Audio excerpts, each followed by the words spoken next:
اعوذ باللہ من الشیطان الرجیم بسم اللہ الرحمن الرحیم ثم انتم هؤلاء تقتلون انفسکم وتخرجون فریقا منکم من دیارہم تظاہرون علیہم بالاسم والعدوان وَإِن يَأْتُوكُمْ أُسَارَىٰ تُفَادُوهُمْ وَهُوَ مُحَرَّمٌ عَلَيْكُمْ إِخْرَاجُهُمْ أَفَتُؤْمِنُونَ بِبَعْضِ الْكِتَابِ وَتَكْفُرُونَ بِبَعْضٍ فَمَا جَزَاءُ مَن يَفْعَلُ ذَلِكَ مِنكُمْ إِلَّا خِزْيٌ فِي الْحَيَاةِ الدُّنْيَا وَيَوْمَ الْقِيَامَةِ يُرَدُّونَ إِلَىٰ أَشَدِّ الْعَذَابِ وَمَا اللَّهُ بِغَافِلٍ عَمَّا تَعْمَلُونَ صدق اللہ العظیم۔ رب اشرح لي صدری ويسر لي امری واحلل عقدۃ من لسانی یفقهوا قولی۔ اللهم ارنا الحق حقا وارزقنا اتباعه وارنا الباطل باطلا وارزقنا اجتنابه آمین یا رب العالمین۔ دوستو اور بزرگوں، سورہ بقرہ آیت نمبر 85 آپ کے سامنے تلاوت کی ہے، اور یہ پہلے پارے کا 10واں رکوع زیر مطالعہ ہے۔ اس رکوع کا خاص طور پر مضمون کہ بنی اسرائیل سے 10 احکامات کا وعدہ لیا جو تورات کی شریعت تھی، اور انہوں نے اس احکامات کو اپنی مرضی کے مطابق ڈھالا، اس میں تحریف کی، اس کو بدل ڈالا، اور جزوی نیکی پر کاربند رہے۔ انہوں نے اس کو روزی کا ذریعہ بنایا۔ تم ان سے سود بھی لیتے، اپنی مرضی سے قتل و غارت شروع کی، خون بہایا، اور اپنی مرضی سے ان کو اغوا کر کے لے کے آ گئے۔ اور اوس اور خزرج والوں میں لڑائی کو تازہ رکھنے کے لیے ان تینوں قبائل نے، بنو نذیر، بنو قریظہ اور بنو قینقاع، ان تینوں نے آپس میں بھی جنگ گرم رکھی تاکہ اوس اور خزرج میں کہیں جنگ ٹھنڈی نہ ہو جائے۔ ان کی تدبیریں، ان کی چالیں بے حد درجے کی ہوتی ہیں، لیکن یہ جو اندر اصل بات ہے وہ ان کی اپنی مرضی ہے۔ جس حکم کو انہوں نے اختیار کیا اپنی مرضی سے، اور جس کو چھوڑا اپنی مرضی سے۔ تو ان آیات میں افتؤمنون ببعض الکتاب وتکفرون ببعض، روان ترجمہ سنیے، کیا پس تم ایمان رکھتے ہو کتاب کے کچھ حصے پر ایمان لاتے ہو، وتکفرون ببعض، اور تم انکار کرتے ہو کچھ حصے کا۔ فما جزاء من یفعل ذلک منکم، بس کیا بدلہ ہے ایسے شخص کا جو کوئی ایسے کرے، ذالک منکم، یہ عمل تم میں سے کوئی ایسا کرے، الا خزی فی الحیات الدنیا، مگر رسوائی ہے دنیاوی زندگی میں، ویوم القیامۃ یردون الی اشد العذاب، اور قیامت کے دن وہ لوٹائے جائیں گے سخت عذاب کی طرف۔ وما اللہ بغافل عما تعملون، اور اللہ بے خبر نہیں ہے جو تم عمل کرتے ہو۔ اللہ کو تمہاری نیتوں کا بھی پتہ ہے اور تمہارے اعمال کا بھی پتہ ہے۔ انما الاعمال بالنیات، اعمال کا دار و مدار نیتوں پر ہے۔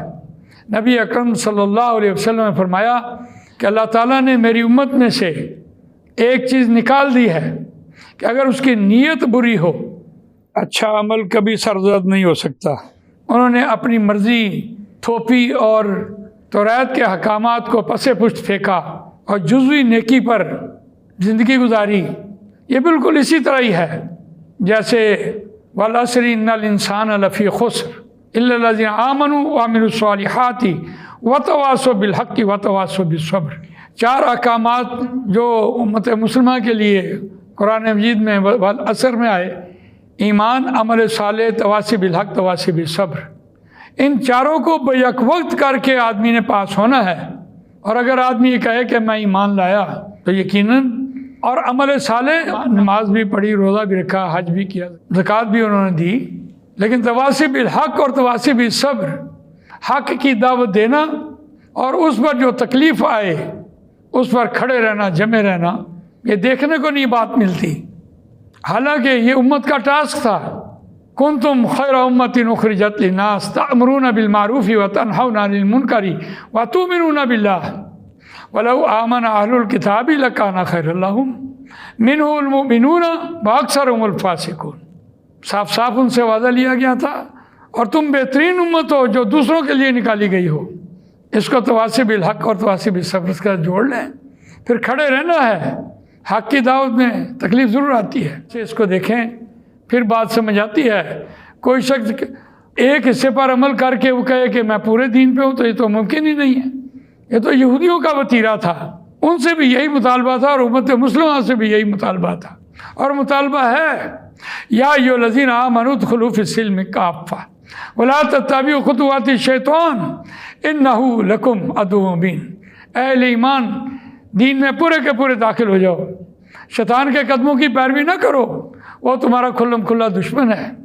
اور ساتھ ہی کہا فَإِن زَلَلْتُم مِّن بَعْدِ مَا جَاءَتْكُمُ الْبَيِّنَاتُ فَاعْلَمُوا أَنَّ اللَّهَ عَزِيزٌ حَكِيمٌ۔ جان رکھو اگر تم شیطان کے مقابل میں خود ہی پھسل گئے، خود ہی ڈگمگا گئے، کو اللہ زبردست حکمت والا ہے۔ جو ان کو بات کہی گئی تھی انہوں نے بھی اس کو جزوی طور پر اختیار کیا، اور اب ان کے اوپر فرد جرم بھی لگی، اور اس کی نقد سزا جو دی گئی وہ تھی، آج بھی آپ دیکھیں گے، خزی فی الحیات دنیا، دنیاوی زندگی میں رسوائی۔ اور دنیاوی زندگی میں رسوائی جو ہے اس کا ایک اور سبب بھی بیان قرآن مجید میں ہوا ہے، وَمَنْ أَظْلَمُ مِمَّنْ مَنَعَ مَسَاجِدَ اللَّهِ أَنْ يُذْكَرَ فِيهِ اسْمُهُ وَسَعَىٰ فِي خَرَابِهَا أُولَٰئِكَ مَا كَانَ لَهُمْ أَنْ يَدْخُلُوهَا إِلَّا خَائِفِينَ لَهُمْ فِي الدُّنْيَا خِزْيٌ وَلَهُمْ فِي الْآخِرَةِ عَذَابٌ عَظِيمٌ وَلِلَّهِ الْمَشْرِقُ وَالْمَغْرِبُ فَأَيْنَمَا تُوَلُّوا فَثَمَّ وَجْهُ اللَّهِ ان اللہ واسع علیم۔ یہ سورہ بقرہ آیت نمبر 115 آپ کے سامنے پڑھی۔ یعنی دنیا میں رسوائی کا سبب یہ بھی ہے کہ آپ نے مساجد سے قرآن مجید کی تعلیم کو نکال دیا ہے۔ آپ دیکھیں بالکل یہی بات، آپ کسی مسجد میں جائیں کہ ہم نے وہاں قرآن مجید کا درس دینا ہے یا قرآن مجید لوگوں کو پڑھانا ہے، تو امام صاحب کہیں گے کہ تو صدر صاحب سے پوچھ لیں، صدر صاحب کہیں گے کمیٹی سے پوچھ لیں، کمیٹی والے کہیں گے امام صاحب سے پوچھ لیں، آپ کی باری نہیں آنی، اور انکار موجود ہے۔ روکا کس سے جا رہا ہے؟ قرآن مجید کی تعلیم سے روکا جا رہا ہے، اور بہانے کیسے بنائے جا رہے ہیں؟ تو یہ دنیا میں رسوائی کا سبب بنا، جو قرآن مجید نے یہاں بھی نقل کیا، اور وہاں بھی یہی کہ جزوی زندگی پر عمل کرنے والے، اس وجہ سے دنیا میں رسوائی کا سبب بنا۔ اور دنیا میں رسوائی کے بعد وَيَوْمَ الْقِيَامَةِ يُرَدُّونَ إِلَىٰ أَشَدِّ الْعَذَابِ، یہ دنیا آخرت کی کھیتی ہے، اس دنیا میں جو آپ بیجیں گے وہ آخرت میں کاٹیں گے۔ اگر دنیا میں رسوائی ہے تو ہم کہاں اگلے جہان میں پاس ہوتے نظر آ رہے ہیں؟ ان آیات کو بڑے تحمل سے، بڑے غور سے سنیں، تاکہ ہماری زندگی میں کل احکامات کی تفصیل بھی ہمارے سامنے آئے اور ہم اس پر عمل بھی کریں۔ وَمَا اللَّهُ بِغَافِلٍ عَمَّا تَعْمَلُونَ، اور اللہ بے خبر نہیں ہے جو تم عمل کرتے ہو۔ اللہ تعالیٰ مجھے آپ کو قرآن مجید پڑھنے، سمجھنے، اس پر عمل کرنے، اس کو دوسروں تک پہنچانے کی توفیق عطا فرمائے۔ سبحانک اللہم و بحمدک، نشہد ان لا الہ الا انت، نستغفرک و نتوب الیک۔ جزاک اللہ خیر۔